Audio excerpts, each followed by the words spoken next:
Vi boste nosilec liste, kdo bo še na listi in ali to pomeni, da v primeru, če ste izvoljeni, ne boste več minister? Moram reči, da danes smo imeli najprej razpravo na izvršenem odboru stranke Desus, ali naj bi sodelovali na volitvah za Evropski parlament. Moram reči, da je nekak izvršni odbor bil mnenja, da je nujno potrebno, da stranka Desus po doseženem rezultatu na državnozborskih volitvah prvič samostojno sodeluje na evropskih volitvah.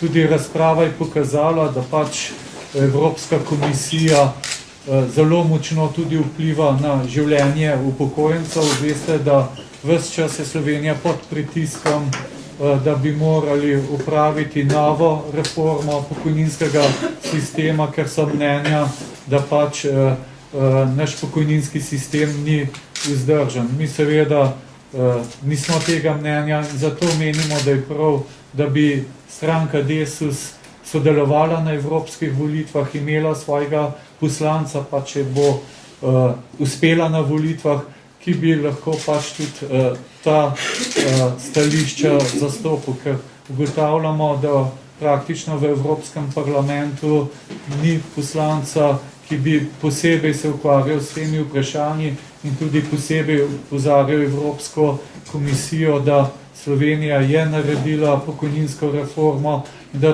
ta pokojninska reforma v bistvu ima svoje učinke. Saj vemo, da pokojnine še vedno v realnem smislu padajo in si ne predstavljamo, na kakšen način narediti novo pokojninsko reformo, zlasti v tistem delu upokojencev, ki imajo manj kot 500 evrov pokojnine. Vemo pa, da je takšnih približno 250 tisoč. In iz tega vidika se nam zdi prav, da stranka Desus sodeluje. Člani izvršilnega odbora so bili mnenja, da nosilec liste mora biti nekdo, ki je prepoznavan, seveda tudi kot član stranke Desus. Pač padel je ta predlog, da se svetu stranke Desus predlaga, da sem nosilec liste, s tem, da seveda za ostale kandidate bomo pa listo pripravili tudi z mojo pomočjo.